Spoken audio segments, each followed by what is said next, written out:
Assalamualaikum warahmatullahi wabarakatuh. Kami daripada kumpulan 4 akan membentangkan hasil kajian yang bertajuk Elemen Falsafah yang terdapat dalam filem Adiwiraku.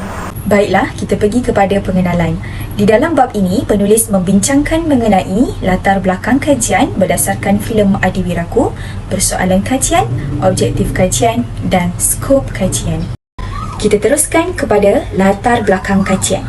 Berdasarkan filem yang dikaji oleh kami, iaitu Adiwiraku, mengisahkan mengenai seorang guru bahasa Inggeris iaitu Teacher Cheryl and Fernando bersama rakan seperjuangannya serta para pelajar Sekolah Menengah Kebangsaan Pinang Tunggal, Sungai Petani Kedah. Filem ini merupakan arahan Ering Ong yang diambil dari kisah benar. Antara barisan pelakonnya, Sacinta Krisnasamy, Saiful Fong dan lain-lain lagi. Filem ini menceritakan mengenai kesungguhan seorang guru yang mengharungi pelbagai cabaran demi mendidik anak muridnya untuk percaya pada masa akan datang tanpa mengenal bangsa dan agama. Tamsilnya, pelajarnya yang bernama Kemboja mengalami masalah kewangan disebabkan oleh ayahnya yang sedang sakit. Oleh itu, dia terpaksa bekerja keras demi menampung hidupan ahli keluarganya. Justru, Teacher Cheryl menghulurkan bantuan demi kelangsungan persekolahan Kemboja. Malahan, beliau juga merupakan guru yang sangat kreatif dan mampu mengharumkan nama sekolah apabila para pelajarnya berjaya menyertai dan menghasilkan persembahan yang terbaik sewaktu pertandingan choral speaking sehingga mereka mendapat tempat kelima. Kesimpulannya, filem ini mengandungi elemen kemanusiaan yang kuat dan syarat dengan nilai murni serta berkait rapat dengan elemen falsafah iaitu aksiologi. Aksiologi membicarakan mengenai nilai dan perlakuan yang dilakukan sama ada baik atau buruk. Akhir sekali, filem ini memberikan banyak pengajaran dan panduan kepada kita semua. Kemudian, kita teruskan kepada persoalan kajian. Kajian ini dilaksanakan bagi menjawab persoalan berikut. Pertama, apakah elemen falsafah yang diketengahkan dalam filem Adiwiraku? Kedua, apakah cabaran pendidikan yang dihadapi oleh pelajar berdasarkan filem Adiwiraku? Ketiga, apakah kekuatan dan kelemahan filem Adiwiraku? Objektif kajian. Pertama, mengenal pasti kandungan elemen falsafah yang diketengahkan dalam filem Adiwiraku. Kedua, menjelaskan cabaran pendidikan yang dihadapi oleh pelajar berdasarkan filem Adiwiraku. Ketiga, menganalisis kekuatan dan kelemahan filem Adiwiraku. Skop kajian. Skop kajian ini merangkumi perkara yang difokuskan iaitu latar belakang kajian filem Adiwiraku, kandungan elemen falsafah yang diketengahkan, cabaran pendidikan yang dihadapi oleh pelajar serta kekuatan dan kelemahan filem tersebut. Dengan melaksanakan kajian ini, maka hasil dapatan kajian akan ditemui dan akan menjawab segala persoalan yang dinyatakan. Seterusnya, kita pergi kepada kajian literatur. Untuk konsep asas falsafah, ia terbahagi kepada 3 bahagian iaitu etimologi, terminologi dan juga praktikal. Bagi cabang-cabang falsafah pula, ianya terbahagi kepada 4 bahagian iaitu metafizik, epistemologi, aksiologi dan juga logik. Hal ini terbukti melalui kajian yang telah dijalankan oleh seorang mahasiswa daripada Universiti Malaysia Sarawak yang bernama Muhammad Daniel Amin bin Jalini melalui kajiannya yang bertajuk Jurnal Falsafah dan Isu Semasa. Beliau turut mengkaji tentang falsafah pendidikan kebangsaan yang melibatkan para guru dan juga pelajar serta turut mengkaji tentang falsafah sejahtera yang membincangkan tentang perpaduan dan kehidupan harmoni antara masyarakat yang berbilang kaum dan agama dalam satu negara. Metodologi kajian. Pengenalan. Metodologi kajian atau kaedah kajian digunakan oleh pengkaji dalam melengkapkan kajian ini. Tujuan metodologi adalah untuk membantu memahami dengan lebih mendalam lagi tentang pengaplikasian kaedah dengan membuat huraian tentang proses kajian. Perkara yang dihuraikan dalam bab ini ialah seperti reka bentuk kajian, kaedah pendidikan ilmiah, kaedah analisis kandungan dan penganalisian data. Kesimpulan. Bab ini menerangkan dan menghuraikan tentang kaedah atau metodologi kajian yang digunakan. Pendekatan kualitatif telah digunakan dalam kajian ini. Antara kandungan elemen falsafah yang diketengahkan dalam filem Adiwiraku ini ialah elemen falsafah epistemologi dan juga aksiologi. Epistemologi ialah ilmu falsafah yang membicarakan tentang hakikat, makna, kandungan, sumber dan juga proses ilmu. Ia juga membahaskan secara mendalam berkaitan dengan pengetahuan yang telah ada pada diri seseorang melalui proses induktif dan juga diduktif. Contoh situasi yang menggambarkan elemen falsafah ini ialah kita dapat lihat usaha Cikgu Sherry yang memberikan bahan bantuan mengajar serta tajuk-tajuk yang senang kepada pelajar-pelajarnya mengikut kemampuan dan juga tahap pencapaian mereka. Cikgu Sherry juga memberikan ganjaran kepada pelajarnya yang dapat menguasai tajuk yang diajarnya pada hari tersebut.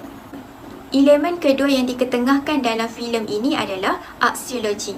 Aksiologi merupakan teori nilai di mana cabang falsafah ini membincangkan perkara-perkara yang berkaitan dengan nilai. Nilai ini dikategorikan kepada dua, iaitu etika dan juga estetika. Contoh situasi yang menggambarkan elemen falsafah ini ialah nilai amanah dan juga baik hati seorang guru terhadap pelajar-pelajarnya. Buktinya, kita dapat lihat bahawa Cikgu Sherry dan juga Cikgu Constant tidak mengambil kira latar belakang maupun bangsa pelajar-pelajarnya dalam pemilihan kumpulan choral speaking.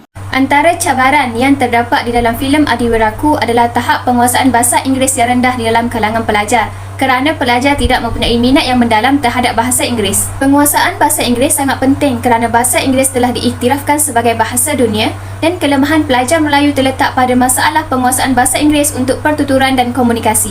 Seperti di dalam filem Adiwiraku, pelajar SMK Pinang Tunggal menunjukkan sikap dan tidak berminat kepada bahasa Inggeris sehinggakan mereka tidak bersungguh-sungguh untuk mempelajari bahasa Inggeris dan tidak mahu melibatkan diri dalam pertandingan choral speaking. Cabaran yang kedua yang terdapat di dalam filem Adiwiraku adalah pelajar terpaksa bekerja sambil belajar untuk menampung keperluan keluarga. Di dalam filem ini mengajarkan kita bahawa sesusah manapun kita, pendidikan tetap wajib dan perlu menjadi keutamaan. Hal ini digambarkan melalui watak Kemboja di mana beliau terpaksa ponting kelas dan bekerja di stesen minyak untuk menampung keperluan hidupnya bersama ayahnya yang sakit dan terpaksa membahagikan sekeping biskut kering kepada 4 bahagian untuk memberikan makan kepada ayahnya dan mengikat perut selama 3 hari kerana ketiadaan wang untuk membeli makanan. Cabaran yang ketiga ialah pelajar yang terpaksa berhadapan dengan ibunya yang sedang menghidap gangguan penyakit mental. Hal ini digambarkan melalui kisah Alia di mana beliau sering dipukul oleh ibunya yang menghidap penyakit mental sehingga Alia menjadi trauma dan tidak mahu bergaul dengan orang lain semasa di sekolah. Terdapat banyak kekuatan dalam filem Adiwiraku ini. Antaranya ialah yang pertama, sifat seorang guru yang sanggup berkorban masa, tenaga dan wang ringgit demi menjulang anak bangsa agar mereka memperoleh kejayaan yang cemerlang. Contoh situasi yang menunjukkan kekuatan ini ialah Cikgu Sherry menunjukkan bahawa watak seorang guru itu bukan hanya berperanan di dalam kelas sahaja, namun juga di luar kelas. Cikgu Sherry sanggup memperuntukkan masa, tenaga dan wang tanpa mengharapkan sebarang balasan. Kekuatan yang kedua pula ialah walaupun terdapat kekurangan dalam diri, namun tidak mematahkan semangat seseorang pelajar untuk berjaya seperti orang lain. Contoh situasi yang menggambarkan kekuatan ini ialah apabila seorang pelajar yang bernama Khairi bersungguh-sungguh untuk menyertai pasukan choral speaking sekolah. Khairi tekad untuk berjumpa dan memberitahu hasratnya kepada Cikgu Sherry bahawa dia juga ingin berjaya seperti orang lain. Kekuatan yang ketiga pula ialah kerjasama dalam kumpulan akan membuahkan hasil yang bernilai. Contoh situasi yang menunjukkan kekuatan ini ialah semangat yang diberikan antara satu sama lain dalam kalangan pelajar pasukan choral speaking. Hasilnya, mereka telah dinobatkan sebagai pemenang 5 terbaik dalam pertandingan choral speaking tersebut.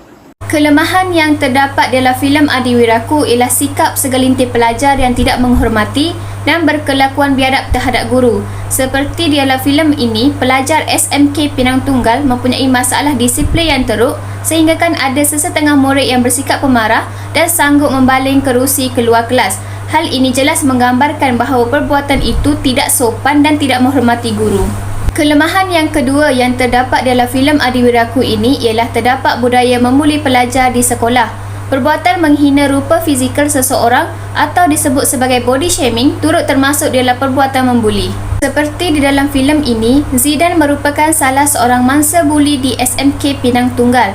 3 orang pelajar lelaki tersebut mengatakan bahawa Zidan adalah seorang yang mempunyai sifat lembut seperti perempuan. Kelemahan yang ketiga ialah pengabaian pelajar terhadap pelajaran disebabkan oleh masalah yang dihadapi dalam keluarga. Kesusahan hidup yang dihadapi oleh Kemboja dapat dilihat apabila Kemboja bahagikan sekeping biskut kering kepada 4 bahagian untuk memberikan makan kepada ayahnya yang sakit dan terpaksa mengikat perut selama 3 hari kerana ketiadaan wang untuk membeli makanan. Kesimpulan, filem Adiwiraku mempunyai banyak nilai murni yang boleh diterapkan dalam diri para guru maupun pada para pelajar, terutamanya pada zaman teknologi terkini. Antara implikasi yang boleh diperoleh setelah melihat filem tersebut ialah kesungguhan cikgu menolong para muridnya sedaya upaya beliau, walaupun beliau mempunyai kekurangan pada dirinya sendiri. Natijah yang boleh diambil dalam filem Adiwiraku, sikap seperti ini perlu diterapkan dalam diri para cikgu zaman moden sekarang supaya cikgu dapat memahami dan mengetahui masalah-masalah yang dihadapi oleh para muridnya maupun masalah pribadi mereka atau masalah kekurangan mereka.